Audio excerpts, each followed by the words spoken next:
ต้องเลือกอย่าบอกว่าเพิ่นเป็นผู้บ่าวลาวผู้บ่าวไทยนี่บ่าวลาวแม่บ่อันนั้นดอกคันมันอยู่แถวใกล้ๆคันอยู่ไกลแม่รับอยู่แบบต่างเมืองต่างแขวงนี่ได้อยู่เนาะเลยอืมถ้าเป็นผู้บ่าวไทยได้จ้ะเอาไทยก็รับมาไทยก็รับเนาะถ้าเขารับเฮาเนาะเฮาก็รับเอาโดยถ้าว่าเป็นผู้บ่าวไทยแหละแต่เพิ่นอยากได้แม่ไปอยู่นำเพิ่นอยู่ประเทศไทยนี่แม่ก็สิไปได้บ่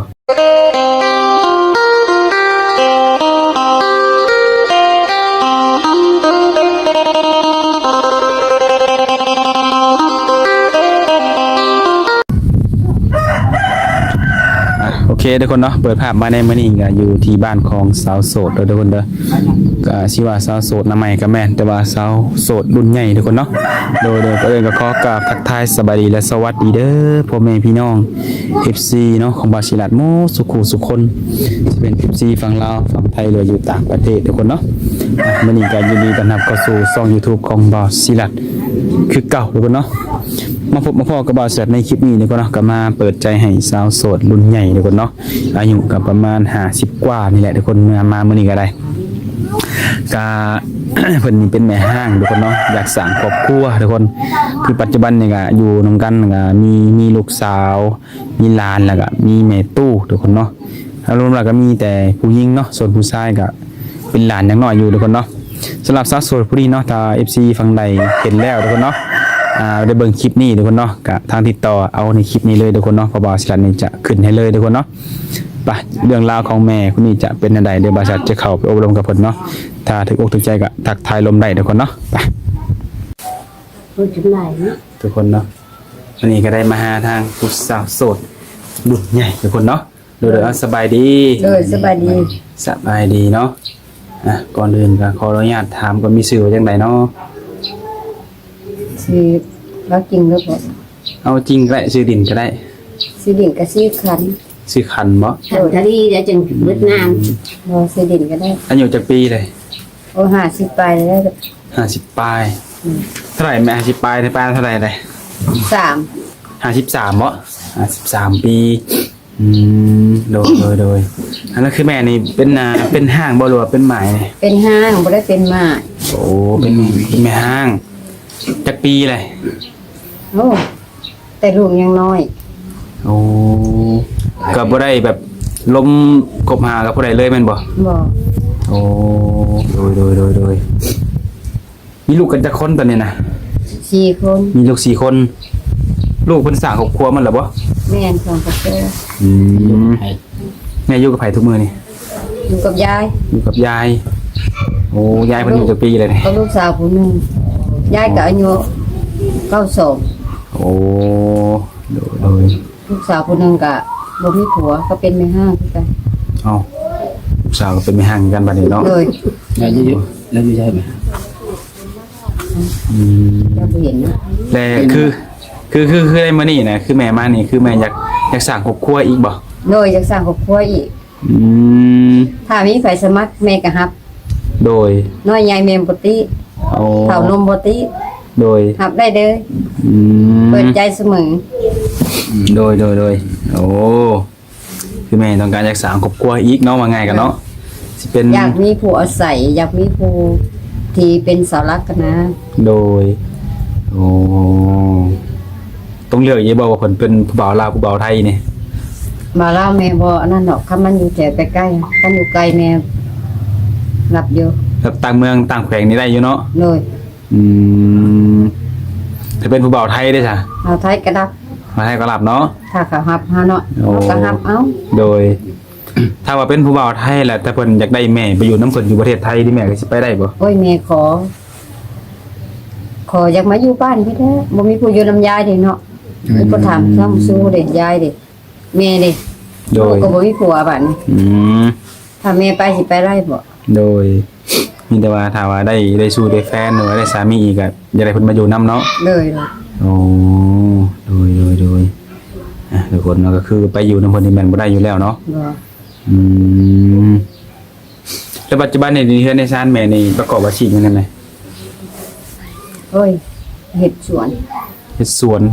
มันสวนนั่นบ่แม่บ่เฮ็ดสวนมันน่ะบ่มีผู้พาเฮ็ดก็บ่เฮ็ดเนาะโอ้ส่วนผักหญ้าธรรมดานี่แหละเฮ็ดนาอยู่บ่แต่ละปี เฮ็ดกับหมู่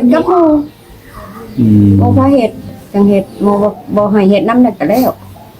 มีนาเป็นของตัวเองอยู่บ่ แม่นมีอยู่ แต่ว่าบ่มีผู้ชายพาเฮ็ดแม่นบ่ เลย โอ้ มีแต่ผู้หญิง มีแต่ผู้หญิงนำกันหน่อยง่ายกันเนาะ ลูกแม่ก็4คนก็มีหญิงเบิด โอ้เอาลูกเคยบ่มีบ่ใช่ อยู่ไทยเด้ โอ้เพิ่นอยู่ไทยพุ่น เลย อืม ผู้หนึงก็อยู่เชียงราย โดยโอ้ก็ได้ลูกเคยคนไทยบ่ เฮียงใกล้เนาะไปอยู่เชียงราย คนไทยมาเลย โดยได้ลูกเคยอยู่แต่ว่าลูกเคยเพิ่นอยู่ฝั่งไทยเนาะ แม่น เป็นลูกเคยไทยทุกคนเลยดูคือในการที่แม่ออกมาหาครูนี่คือแม่บ่ได้จำกัดอายุเนาะ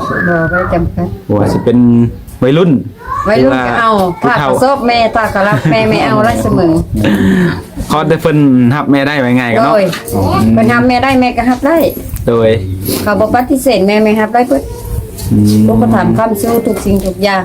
โดย หรือว่าไม่รับ มันใส่ ถือว่าได้ทุกคนเนาะต้องเลือกที่ว่าสาวเพิ่นต้องเป็นคนใดไหม แม่ก็อยากเลือกแน่เด็กหน่อย แม่อยากได้คนแบบใด บ่ให้กินเหล้าสูบยาดินแบบขอการพนันพนันสิซะ หนึ่งบ่กินเหล้าสองบ่สูบยาเนาะ แม่น สามมานี่คือการพนัน เลย เนาะคือสิแบบว่าบ่อยากพ่อว่าไง บ่ กัน อยาก เนาะ พ่อแม่พ่อแล้วบ่อยากพ่ออีก โดยโอ้อันนี้ก็คือสิ่งที่ทางแม่เพิ่นบ่อยากพ่อแล้วก็บ่อยากเจอถ้าว่าผู้ชายคนใดมีส่วนนี้ก็เลื่อนผ่านไปได้เลยเนาะทุกคนเนาะ ทักมาเลย โดยโอ้คือชะนำสัมปลาหรือว่าเขาวกินนี่แม่ซื้อบ่หรือว่ามีอยู่ทุกมื้อนี่ มีอยู่ถึงมือในของเฮ็ดน้ำเพิ่นนี่ เพิ่นให้ปิหลายปานใด มีได้ลูก40นี่นะบ่หลายเด้ กุ้มกินอยู่บ่เขาแต่ละ ก็ ปี บ่คุ้มนะ บ่กุ้มแม่นบ่ก็ต้อง 1,60ถึงมื้อละคุ้ม ก็ต้องได้หาเงินซื้อน้ำเนาะ เลยเพราะว่าลูกก็มาเอาเด้ เอาไปกินอยู่ไทยพุ่นบ่ แม่น โอ้คิดว่าอยู่ไทยยังมีปัญหาซื้ออยู่พุ่น บ่เพิ่นเฮ็ดนาอยู่แต่เพิ่นมันบ่คุ้มหน้าเพิ่นบ่คุ้ม มาเสียอยู่มาหาพ่อก็จะมาหาพ่อโยหาพ่อเลี้ยงซอยได้เนาะดูทุกคนเนาะก็คือมามันนี่คือเป็นเนี่ยเอามาถ่ายคลิปคือเปิดถ่ายหาคู่หรือหาสามีจะได้สามีเนาะ เลย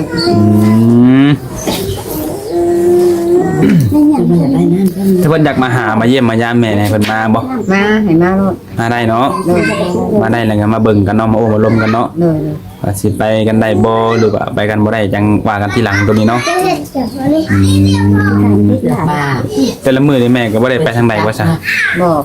อยู่นำเฮือนนี้ อยู่ในเฮือนนี่ มีหลานบ่ มี มีหลานแต่คนอยู่นำตัวนี้นะ เป็นการน้อยเป็นในผู้ มีหลานผู้หนึง ตัวมีครูต่อมือเลย ผู้อ้วนผู้ตอนเมื่อกี้นี่บ่ เลย ผู้เดียวให้เนาลูกละมีหลานซ้ายเนาะ นางเองอยู่ในนี่แหละ หลาน แต่ละมันคมเหงกินมันอยากเห็นคมเหงกินน่ะ โอ้เด็ก อ น้ ยา อก ย มี เนาะ ผู้มาเลี้ยงซอย โดย ก็ทำความ อ้วน สู้ มันกินแกง แล้วกับอยากปีนปัวสมองมันนี่นะ เป็นยังไง แต่มันบ่เต็มอยู่ เอ้า มันบ่เต็มเวลาเฮาคันห้อยนี่ขึ้นที่สันยืน บอก จะได้ คนใจให้บ่จักบ่ บ่เพราะว่ามันสมองบ่เต็ม บ่ได้หมอบ่หรือไผเว้า หมอ หมอ ถ้าเฮาไปรักษามันต้องสิเซาก็เจ้าว่า โอ้ เดี๋ยวแม่เราบ่มีเงินเขาไปก็ให้ก็ไปหมกพุ่นก็เจ้าว่า มีแต่มุกมันเดียวนํบ่ แม่ เป็นจักปีตัวนี้เพิ่นน่ะ ตอนนี้อะ7ปี หลาน7ปีแม่นบ่ แม่ มันเป็นมาแต่เกิดบ่ เป็นมาแต่เกิด โอ้รักษาคันมีเงินถึงนี่เซามันบ่ โดยมีโอกาสเซาเพิ่นน่ะ หลายปานใดบัดนี้การรักษา แม่ก็ยังบ่ฮู้เลย หมอเพิ่นบ่ได้บอกไว้บ่ บ่เพิ่นบ่ได้บอกเพิ่นบ่ได้ระบุมาว่าตอนนั้นตรงนี้ มันเป็นในช่วงเวลาที่เพิ่นอยากให้บ่แบบบ่ได้ตั้งใจเลยแบบนี้บ่ ก็บ่ได้ดังใจคันทำให้มันเห็นขึ้น แต่ยั่วเอาแล้วเนาะ โอ้ยตุบตับ ยั่วแล้วก็ นี่พอเสื้อแม่นี่ดึงลงขึ้นมาจับพื้นแม่ก็นอนให้อยู่กับพื้น โดย หลาน ผู้อยากได้เลย คนนั้นนี่คือ เรื่องหลานเพิ่นทุกคนเนาะคือเป็นมาแต่เกิดแบบว่าต้องได้เป็นปัวทางสมองเนาะถูกไหมโดยค่ะแต่คือในมื้อนี้ที่แม่ออกมาถ่ายคลิปหรือว่าเปิดใจหาครูนี่สินะแต่แม่ถ้าแบบว่าเพิ่นอยากโอ้ยลมกับแม่นี่แม่มีเฟซมีไลน์ให้เพิ่นบ่แม่ลินได้เบิดแม่นบ่โดยแม่อันได้เขียนออกเบิดแม่นบ่ อันได้เห็นออกเลยแต่ตัวภาษาแม่เฮ็ดบ่เป็น ภาษา ภาษาฝรั่งภาษาไทยภาษาไทยเนี่ยก็ฟังรู้เรื่องอยู่แต่แม่เขียนบ่เป็น โดยแต่ผู้สัมภาษณ์นี่ก็เขียนบ่เป็นในกันภาษา แต่ว่าภาษาไทยภาษาลาวนี่ได้เบิดเนาะ โดย โดยทุกคนเนาะแต่ว่าสิเป็นผู้บ่าวเนาะอยู่ลาวเฮาแต่ว่าเขาเป็นคนต่างแขวงเนาะหรือบ่าวไทยหรือว่าไปทำงานอยู่ต่างประเทศแห่งหมักแล้วเนาะโดยทั้งว่าแม่ได้เจอคนที่มักแม่นี่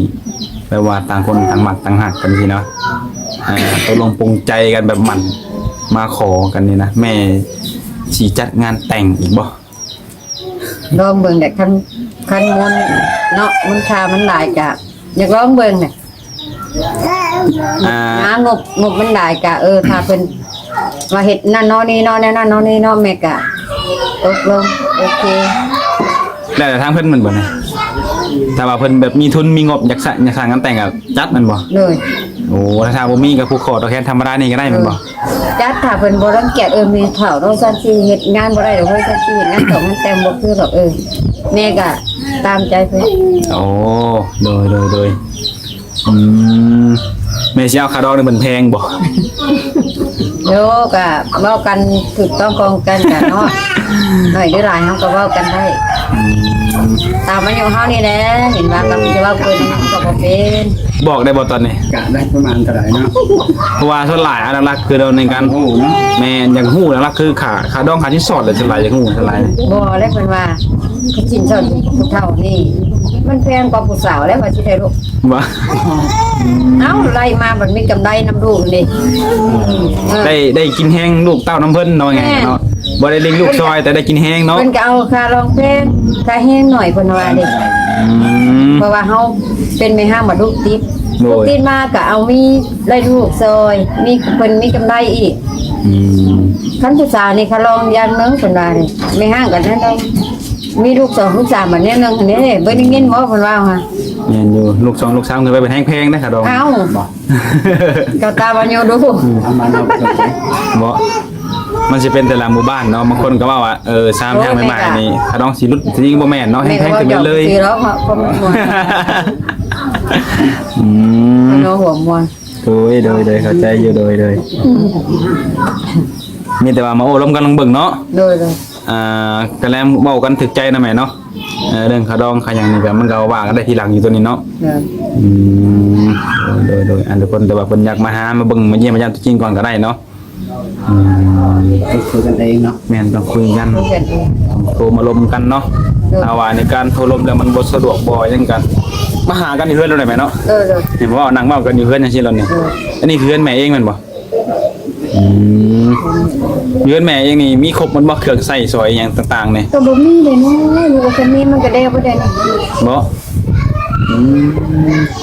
ตอนนี้เนี่ยอยู่มีแม่มีแม่ตู้แล้วก็มีลูกสาวแล้วก็มีหลานแม่นบ่ทุกมื้อนี่นะ เป็น4คนเนาะ มีแต่ผู้หญิงต่างเป็นหลานชายเนาะยังน้อยอยู่ ขนาดกระดานซ้ายจะ โดยถ้าว่าได้มีผู้มักผู้ฮักผู้แพงนี่ก็อยากให้มาอยู่นำแม่เนาะ ก็อยากให้ผู้มีมาช่วยสู้อุปถัมภ์เนาะเอาไปตัวลูกตัวหลานกะแม่กะขอเพิ่นขออิงแล้วเนาะอยากให้ช่วยปัวสมองมันเนี่ย โดย แม่ว่าคันสมองมันบ่นั่นหั่นตัวมันใหญ่มากมันยัน แบบแม่ย่างขาแม่นบทคุณได้มันจะลาบไหนแบบ เพราะมันแฮงตีแม่นี่ โตมา บ้านมันห้ำใส่ตะกลางหลังมันมาเด็กน้อยน่ะผู้มากก็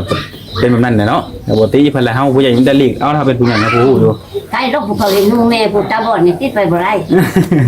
แม่ได้ยินได้เสียงนะแม่เนาะ อันนี้แต่เสียงจังมันสิโยนจังบ่ได้ โดยคำปากมาทางหลังก็เขมรยุบแล้วยาย จังใดก็นอนทุกคนก่อนสิ จบคลิปไปคลิปก็อยากขอทางติดต่อของแม่ก่อนตอนนี้แม่มีบ่มีให้บ่ตอนนี้โทรศัพท์แม่อยู่ไสสิเอาเฟซเอาไลน์หรือว่าเอาหยังให้หนุ่มๆคนนี้นะ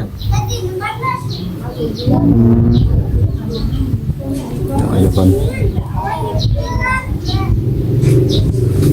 มันสิเป็นการสะดวกสบายผู้ใดเห็นคลิปแล้วมักอยากทำผู้ความรู้จัก อันนี้แต่ว่าเอาแต่ เข้าได้เลย อันนี้แต่ว่า เอามีหยังเอาเบิดไหมเบิ่งครับเบิ่งเพราะว่าครูบาเพิ่นก็สิ เอาเพ เข้า ชร มา ไปมันบ่ได้เป็นหยังบ่ดุ หึ เอาเพชรแมปไปมันบ่เป็นหยัง บ่ได้เป็นหยัง อย่างนั้นโอ้ย นี่ก็โทรไปจีบเลย ไม่ได้เข้าโทรแม่ไม่ได้เพิ่นโทรเข้ามาจีบอย่างเดียว แล้ว เออ จะบ่เป็นหยังบ่มีหยังเกิดขึ้น มาเล่นกับโทรมาโดนนะสินอนถ่าจีบอยู่ เบิ่งทุกคนเป็น QR code นอนทุกคนเนาะ